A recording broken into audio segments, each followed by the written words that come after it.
అందరికీ నమస్కారం. నేను మీ RA Ajay Kumar, YCP state joint secretary.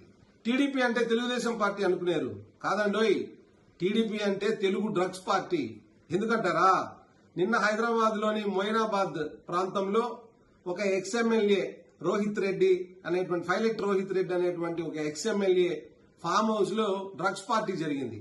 ఆ డ్రగ్స్ పార్టీకి తెలుసుకున్నటువంటి పోలీసులు అక్కడికి వెళ్లి ఈగల్ టీం వాళ్ళని పట్టుకునేటువంటి ప్రయత్నం చేశారు. అక్కడ వాళ్ళే ఊరికే వదలలేదు, వాళ్ళు కూడా పోలీసుల మీదకి తిరిగి కాల్పులు జరిపారు. ఆ కాల్పుల ఘటనతో మరింత కలకలం చెందిన పోలీసులు వారిని పట్టుకున్నారు. ఆ పట్టుబడిన వ్యక్తుల్లో మన ఆంధ్రప్రదేశ్ కు సంబంధించినటువంటి ఏలూరు ఎంపీ పుట్టా మహేష్ యాదవ్ గారు ఉన్నారు.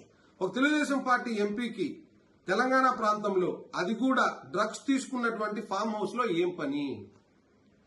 ఇది ప్రజలకు సమాధానం చెప్పాల్సిన బాధ్యత ఖచ్చితంగా ఉంది. తెలుగుదేశం పార్టీ నాయకుడైనటువంటి పుట్టా మహేష్ గారికి ఉంది, అదేవిధంగా చంద్రబాబు నాయుడు గారికి ఉంది, లోకేష్ గారికి ఉంది, ఆయన సపోర్ట్ చేసేటువంటి పవన్ కళ్యాణ్ గారికి కూడా ఉంది.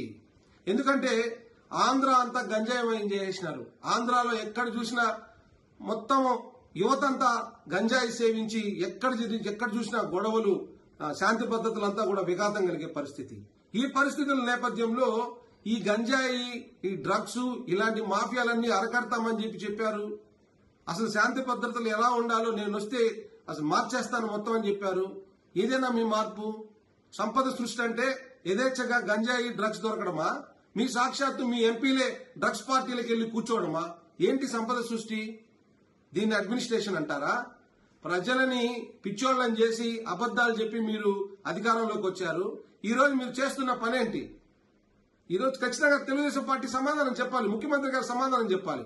ఇంకొక అనుమానం కూడా కలుగుతుంది. ఎందుకంటే తెలంగాణలో ఈయన శిష్యుడు రేవంత్ రెడ్డి గారు ఎంపీగా సీఎంగా ఉన్నారు, ఇక్కడ ముఖ్యమంత్రి గారు ఉన్నారు, ఆయన గురువు గారు. అంటే రెండు రాష్ట్రాల్లోనూ గురు శిష్యులదే అధికారం కాబట్టి మనం ఏం చేసినా చెల్లుబాటు అవుతుంది అనేటువంటి ఉద్దేశంతో ఏమైనా మాఫియాగా ఏర్పడ్డారా?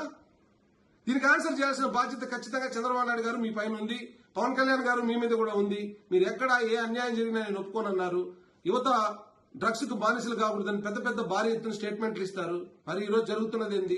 ఒక సాక్షాత్తు కూటమి పార్టీకి సంబంధించినటువంటి ఎంపీనే డ్రగ్స్ పార్టీలో నేరుగా పట్టుబడితే మీరు ఇప్పటి వరకు కూడా ఎందుకు నోరిప్పడం లేదు? దీని మీద ప్రజలకు పలు అనుమానాలు ఉన్నాయి. నేను నిజంగా చెప్తున్నాను, తెలుగుదేశం పార్టీ అంటే దాని మూలాలు ఎప్పుడూ కూడా మొత్తం పాడైపోయాయి. రెడ్ బుక్ పేరుతో ఈ తెలుగుదేశం పార్టీ సర్వనాశనం అయిపోయింది, భ్రష్టు పట్టిపోయింది. అందువల్ల ఈరోజు తెలుగుదేశం పార్టీ తెలుగు డ్రగ్స్ పార్టీగా మారిపోయింది.